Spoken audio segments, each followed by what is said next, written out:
यहाँ पर मैं आप लोगों के लिए लेकर आया हूँ संपूर्ण चाणक्य नीति, जिसके पूरे 17 अध्याय यहाँ पर आपको सुनने को मिलेंगे। यदि आप अपने जीवन को बदलना चाहते हैं और चाहते हैं कि आपको कुछ ऐसे तरीके पता चले जिससे आप जीवन को बहुत ही अच्छे ढंग से जी सके, तो ये 17 अध्याय आप सभी के लिए बहुत ही महत्वपूर्ण है। तो चलिए इस चाणक्य नीति की शुरुआत करते हैं। आचार्य चाणक्य के जीवन की एक प्रारंभिक घटना से उनके चरित्र का बहुत सुंदर खुलासा होता है। एक बार वे अपने शिष्यों के साथ तक्षशिला से मगध की ओर आ रहे थे। मगध का राजा महानंद उनसे द्वेष रखता था। वह एक बार भरी सभा में चाणक्य का अपमान कर चुका था। तभी से उन्होंने संकल्प लिया था कि वे मगध के सम्राट महानंद को पद से नीचे उतार कर ही अपनी शिखा में गांठ बांधेंगे। इसके लिए वे अपने सर्वाधिक प्रिय शिष्य चंद्रगुप्त को तैयार कर रहे थे। मगध पहुंचने के लिए वे सीधे मार्ग से ना जाकर एक अन्य उबड़ खाबड़ मार्ग से अपना सफर तय कर रहे थे। उस मार्ग में कांटे बहुत थे। तभी उनके पैरों में एक कांटा चुभ गया। वे क्रोध से भर उठे। तत्काल उन्होंने अपने शिष्यों से कहा, उखाड़ फेंको इन नागफनों को, एक भी शेष नहीं रहना चाहिए। उन्होंने तब उन कांटों को ही नहीं उखाड़ा, उन कांटों के वृक्षों की जड़ों में मही डाल दिया ताकि वे दोबारा न उग सके। इस प्रकार वे अपने शत्रु का समूल नाश करने पर ही विश्वास करते थे। वे दूसरों के बनाए गए मार्ग पर चलने में कभी भी विश्वास नहीं करते थे। वे अपने द्वारा बनाए गए मार्ग पर ही चलने में विश्वास करते थे।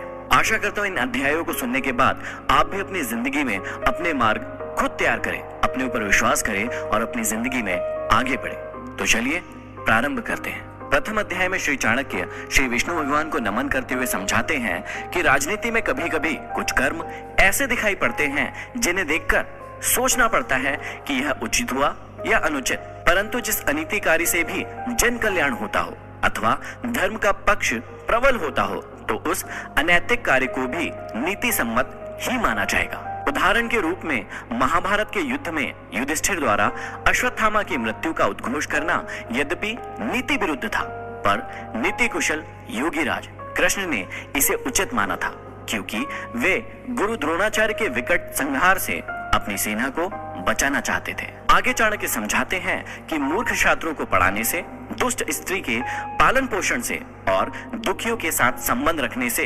बुद्धिमान व्यक्ति भी दुखी होता है। इसका मतलब यह नहीं है कि मूर्ख शिष्यों को कभी उचित उपदेश नहीं देना चाहिए। समझाने का तात्पर्य यह है कि पतित आचरण वाली स्त्री की संगति करना तथा दुखी मनुष्यों के साथ समागम करने से विद्वान तथा भले व्यक्ति को दुख ही उठाना पड़ता है। वास्तव में शिक्षा उसी इंसान को दी जानी चाहिए जो सुपात्र हो। जो व्यक्ति बताई गई बातों को ना समझे, उसे परामर्श देने से कोई लाभ नहीं है। मूर्ख व्यक्ति को शिक्षा देकर अपना समय ही नष्ट किया जाता है। यदि बात दुखी व्यक्ति के साथ संबंध रखने की है तो दुखी व्यक्ति हर पल अपना ही रोना रोता रहता है। इससे विद्वान व्यक्ति की साधना और एकाग्रता भंग हो जाती है। आगे श्री चाणक्य हमें समझाते हैं कि दुष्ट स्त्री, छल करने वाला मित्र, पलटकर तीखा जवाब देने वाला नौकर तथा जिस घर में सांप रहता हो उस घर में निवास करने वाले गृह स्वामी की मौत में संशय ना करे, वह निश्चित ही मृत्यु को प्राप्त होगा। घर में यदि दुष्ट और दुष्चरित्र वाली पत्नी हो तो उस पति का जीना न जीना बराबर ही है। वह अपमान और लज्जा के बोझ से एक तो वैसे ही मृतक के समान है, ऊपर से उसे सदैव यह भय भी बना रहेगा कि यह स्त्री अपने स्वार्थ के लिए कहीं उसे विष न दे दे।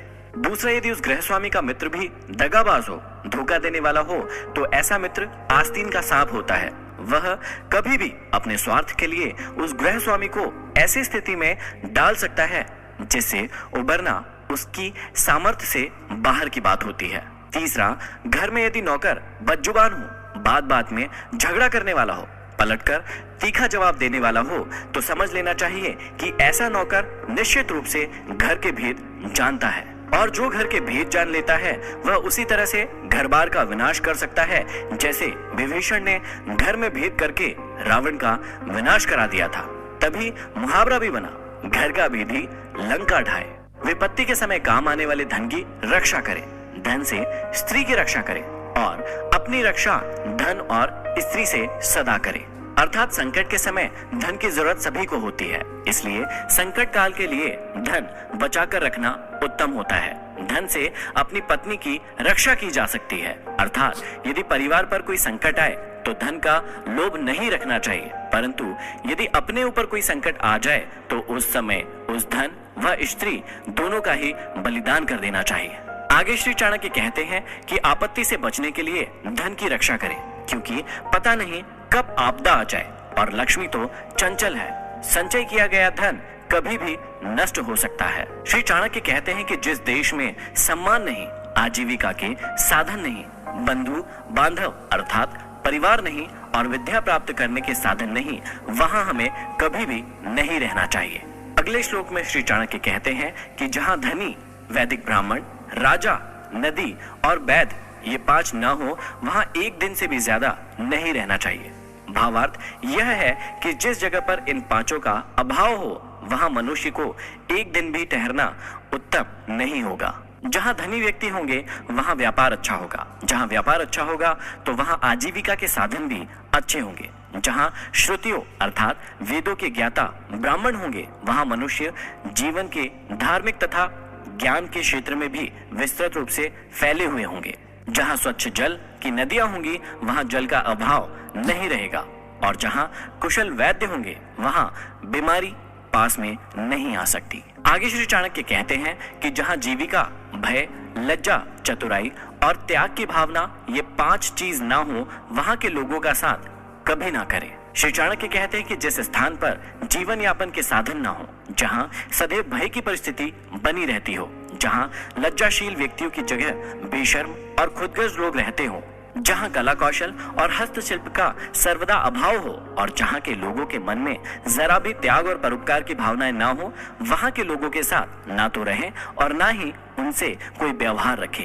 श्री चाणक्य कहते हैं कि नौकरों को बाहर भेजने पर, भाई बंधुओं को संकट के समय तथा दोस्तों को विपरीत परिस्थितियों में और अपने स्त्री को धन के नष्ट हो जाने पर परखना चाहिए, अर्थात उनकी परीक्षा लेनी चाहिए। चाणक्य ने समय समय पर अपने सेवकों, भाई बंधुओं, मित्रों और अपनी स्त्री की परीक्षा लेने की बात कही है। समय आने पर ये लोग आपका किस प्रकार साथ देते हैं या देंगे, इसकी जांच उनके कार्यों से ही होती है। वास्तव में संसार में मनुष्य का संपर्क अपने सेवकों, मित्रों और अपने निकट रहने वाली अपनी पत्नी से होता है। यदि ये लोग छल करने लगे तो जीवन दुभर हो जाता है।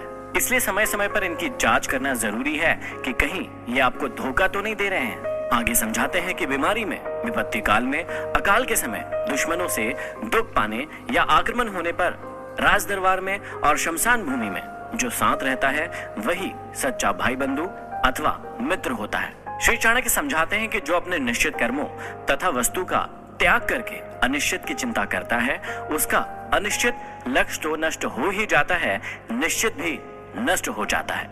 किसी ने सही कहा है, आदि को छोड़ सारी को धावे, आधी मिले न पूरी पावे।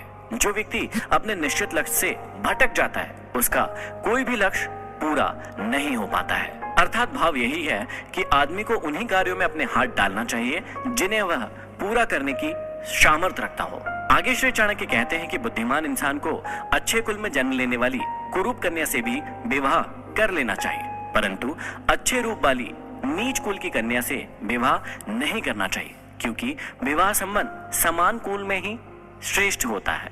लंबे नाखून वाले हिंसक पशुओं, नदियों, बड़े बड़े सींग वाले पशुओं, शस्त्रधारियों, स्त्रियों और राज परिवारों का कभी भी विश्वास नहीं करना चाहिए।